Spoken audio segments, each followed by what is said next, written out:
नमस्कार, आप देख रहे हैं एसडीवी न्यूज। आपके साथ मैं सृष्टि मिश्रा। आज बेहद गंभीर मुद्दे पर डिबेट होनी है। आपको बता दें कि सबसे पहले सर आपका मैं स्वागत करती हूँ इस डिबेट में। और देखिए, द केरला स्टोरी इतनी मिर्ची लग रही है अब एनसीपी नेताओं को। सर कुछ भी कह रहे हैं।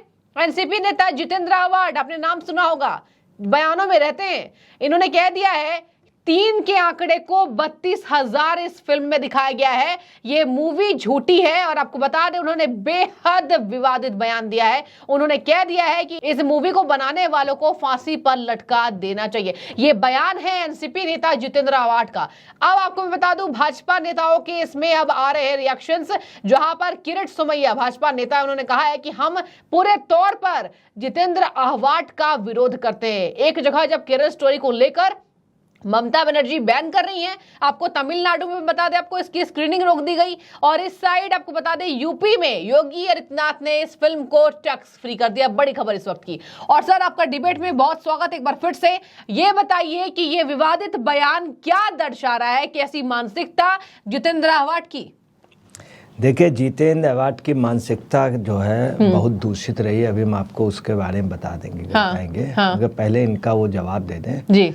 है क्या कि ये विवादास्पद बयान दे करके ये किसी जमाने में स्वास्थ्य मंत्री रहे और बड़े मशहूर स्वास्थ्य मंत्री रहे। इनकी एक आदत थी, ऐसे स्वास्थ्य मंत्री थे, एक बार एक जगह इनको खुद सुनाया गया था। मतलब ऐसे स्वास्थ्य मंत्री थे, जानबूझ के चले गए थे। इन्होंने बोला क्या है कि स्टोरी में झूठ दिखाया गया। जी बिल्कुल। जबकि आपको बताना, स्टोरी में जो है वो फैक्ट दिखाया गया है। क्या ये वास्तव में हिंदू मुस्लिम नहीं है, लोग समझ नहीं पाए। इसमें थोड़ा सा और इनको निर्माताओं को भी क्लियर करना चाहिए। ये आईएसआईएस का है। हाँ। और आपको बताना है कि सबसे बड़ी बात है, ये सच है। और इसमें जो आंकड़ा है ये तो कुछ भी नहीं है। हाँ। हम आपको बता रहे हैं। हाँ। अब सुन लीजिए कितना इम्पोर्टेंट चीज है। ये बात हम नहीं कह रहे, बंगाल के उन्होंने कहा है। हाँ। सबसे जो अच्छा और सही आंकड़ा माना जाता है वो नेशनल क्राइम रिकॉर्ड ब्यूरो का। थोड़ा और जोर से बोलिए। नेशनल क्राइम रिकॉर्ड ब्यूरो का। नेशनल क्राइम रिकॉर्ड ब्यूरो से तो अच्छा, ये तो कोई पॉलिटिकल तो है नहीं। कोई ऐसा नहीं कि बंगाल गवर्नमेंट या इंडिया गवर्नमेंट। वो नेशनल क्राइम रिकॉर्ड ब्यूरो वो बिल्कुल एक फैक्ट पे चलता है। उसमें आपको बता रहे हैं कि बंगाल में 2022 तक के आपको मैं डाटा बता रहा हूँ। 2022 तक के जो डाटा है 2016 से 2020 तक उसमें 1,43,102 वेस्ट बंगाल में लड़कियां इस तरह से भाग गई। अच्छा। मगर भाग क्या, उनका अपहरण कर लिया गया, उनको मार दिया गया, उनका पता नहीं। 1,43,000, कितनी शर्म की बात, 102। अब अगर आंकड़ा होगा तो इससे दुगना हो गया होगा, 2020 से 23। लास्ट के दौरान पे बहुत ज्यादा हुआ, ये ममता बनर्जी जब तक नहीं। तो हमारा अंदाज है कि लगभग 1.5 लाख लड़कियां, अगर आज तक का काउंट किया जाए तो 2.5 लाख लड़कियां। क्या ये बहुत बड़ा अपराध नहीं है? बिल्कुल। देश के लिए सबसे बड़ी समस्या है। इसमें पार्लियामेंट में इस पे चर्चा होनी चाहिए, इसमें कानून आने चाहिए। बिल्कुल। और मतलब कहना नहीं चाहिए कि बंगाल में पहले जब भी कभी ऐसा हुआ तो लिंचिंग कर दी गई, जैसे छोटे बच्चों का अपहरण हुआ। तो अपहरणकर्ताओं को क्या हुआ, जब लिंच वो कर दिया गया उसके बाद वहाँ पे अपराध बंद हो गया। पुलिस ऐसे वक्त क्या करती है, नहीं कर सकती तो पुलिस काउंटर कर देती है। अगर पुलिस काउंटर कर देती है अपराध रुक जाता है। तो बल्कि इसमें बहुत सख्त होना चाहिए और सजा बहुत तगड़ी देनी चाहिए। अब आप आइए तमिलनाडु में क्या पोजीशन है। तमिलनाडु में 2016 से 2020 तक 53,780 महिलाएं, लड़कियां, और गायब हो गई इसी उसमें। अब आप आइए कि ये वास्तव में लव जिहाद नहीं, ये लंच जिहाद है। ये लव जिहाद नहीं, लंच जिहाद है, लस्ट जिहाद है। और ये लव जिहाद ना करके इसको लस्ट जिहाद बोलना चाहिए। दूसरी क्या है कि नेशनल क्राइम रिकॉर्ड ब्यूरो ने और जगह के भी आंकड़े जो दिए हैं वो बेहद, उससे ज़्यादा दुखद है, सबसे ज़्यादा है बाडनाड में, जहाँ से राहुल गांधी जीत करके आए। वहाँ पर सबसे ज्यादा। ये बात हम नहीं कह रहे, ये कांग्रेस के कार्यकर्ताओं ने कहा है। दूसरा, कांग्रेस का एक बहुत वरिष्ठ लीडर केरल से, मैं उसका नाम नहीं लेना चाह रहा हूँ, उसने ये बात स्वीकार की। उसने कहा, फिर वहाँ के चीफ मिनिस्टर ने स्वीकार की थी, वहाँ के प्रमुख सचिव ने स्वीकार की थी, हाई कोर्ट ने आदेश दिए थे।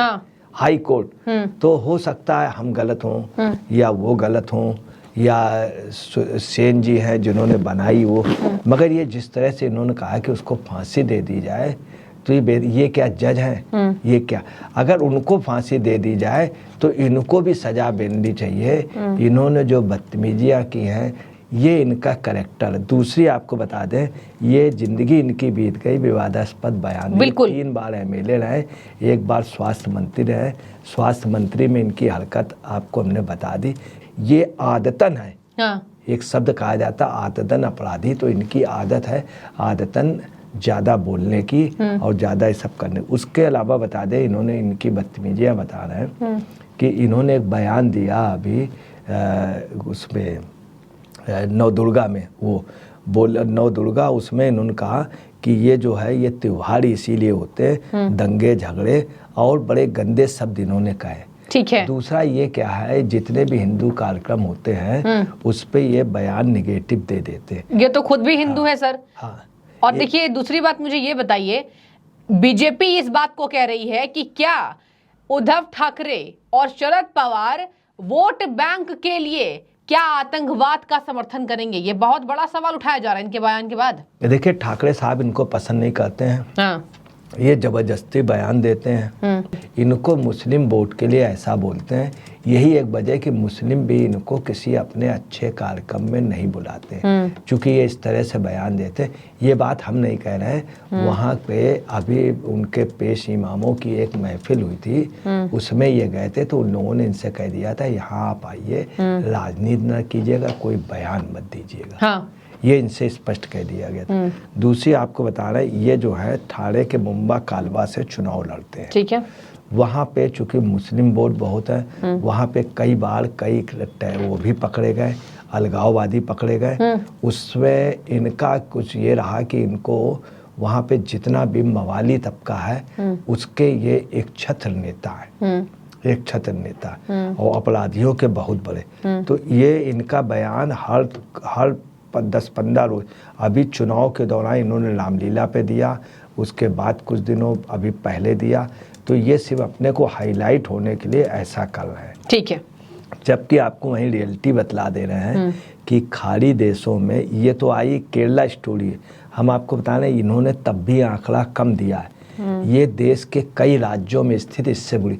उससे अलावा ये है कि वहाँ पे दुबई वगैरह के होटलों में, खाड़ी देशों के होटलों में यहाँ की महिलाएं हैं जो वहाँ काम करती, उनका जीवन ये है, उसमें काफ़ी महिलाओं का ये है कि यहाँ से कोई उनका प्रेमी मुस्लिम ले गया था, वहाँ जा कर के उसने छोड़ दिया और बेच दिया। ठीक है।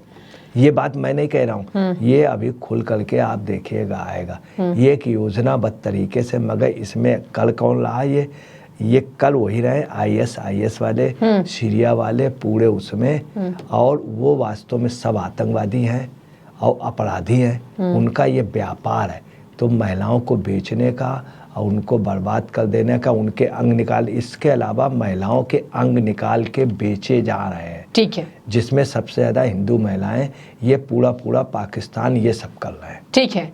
तो देखिए, यहाँ पर कहा जा रहा है कि एक सच्ची घटना पर आधारित फिल्में दिखाई जा रही हैं। योगी सरकार ने टैक्स फ्री कर दिया, ममता बनर्जी ने बैन कर दिया, और कहा जा रहा है कि जिन जिन जगहों पर बैन हुआ है वहां केवल और केवल तुष्टीकरण की राजनीति को कहीं ना कहीं बढ़ावा देने के लिए ये किया जा रहा है। बेहद शर्मनाक इनके बयान हैं, जहां पर इनको जनता घेर रही है। और अब देखिए, भाजपा ने इन पर कार्रवाई की भी मांग की है, और लगातार कहा जा रहा है कि ऐसे नेताओं के बोल को रोकना चाहिए जो इस तरीके से कह रहे हैं कि फिल्म बनाने वालों को सार्वजनिक तौर पर फांसी देना चाहिए। वो भी कहा है 3 के आंकड़े को 32,000 बता दिया। अब आप मुझे तय करके बताइए कि आखिर इस तरीके से बयान देने वाले नेताओं के साथ क्या होना चाहिए। सर, बहुत शुक्रिया आपका डिबेट में जुड़ने के लिए और जनता को इससे अवगत कराने के लिए कि ये किस तरीके से नेता रहे हैं और इन पर कौन कौन से विवादित बयान लगते आए हैं, इन पर जो इल्जामात लगते आ रहे हैं। तो आपकी जो भी राय आप कमेंट करके बताइए। बहुत शुक्रिया आपका SDV न्यूज से जुड़ने के लिए।